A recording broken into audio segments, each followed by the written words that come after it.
Tangan yang membasuh luka. Aku menemukannya di tengah lumpur. Lumpur kehidupan yang menelan harga diri, kehormatan dan mimpi. Matanya redup, suaranya nyaris hilang, langkahnya gemetar, seperti seseorang yang sudah lama tidak tahu kemana harus pergi. Aku tak tahu kenapa aku berhenti di hadapannya. Mungkin karena aku pernah merasakan lumpur itu juga. Atau mungkin karena aku percaya setiap jiwa berhak diberi kesempatan kedua. Tanganku kotor saat menariknya keluar.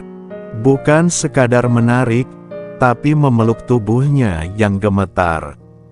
Meski itu membuat bajuku berbau getir yang sama. Aku melihat lukanya, tidak hanya di tubuh, tapi di hatinya, dan aku membasuhnya perlahan, hati-hati. Karena aku tahu, beberapa luka bukan hanya sakit, tapi juga malu untuk ditunjukkan. Aku mengantarkannya pada pendidikan, membukakan pintu-pintu yang dulu ia kira hanya milik orang lain. Kubiarkan mimpiku tertunda, supaya mimpinya bisa tumbuh. Aku bangunkan usahanya, menanamkan kepercayaan, yang bahkan aku sendiri kadang kesulitan memeliharanya, dalam diriku. Setiap kata yang keluar dari mulutku adalah doa, dan motivasi, agar ia percaya bahwa ia berharga. Bahwa ia bisa berdiri tegak, di hadapan hidup.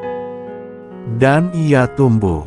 Kepalanya mulai tegak, langkahnya mantap, senyumnya, senyumnya kembali hidup.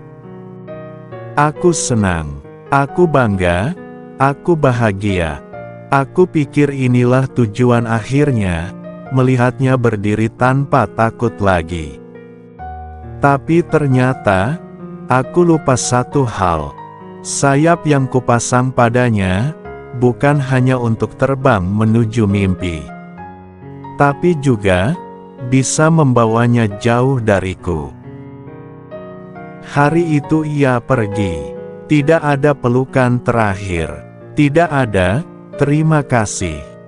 Hanya punggung yang menjauh, menuju pelukan yang hanya mengenalnya ketika ia sudah bersih, indah, dan tak lagi berdarah. Aku terdiam, bukan karena tak ingin mengejarnya, tapi karena aku tahu, orang yang sudah memilih pergi, takkan benar-benar mendengar panggilan pulang. Kini aku hanya berdiri, di tanah tempat kita pernah memulai, menggenggam kenangan tangan, yang dulu membasuh lukanya, membiarkan hujan, menutupi air mata yang tak sempat ia lihat. Dan dalam hati, aku berbisik pada diriku sendiri. Beberapa luka yang kita sembuhkan, justru melahirkan sayap, yang membawa dia terbang. Meninggalkan kita di tanah.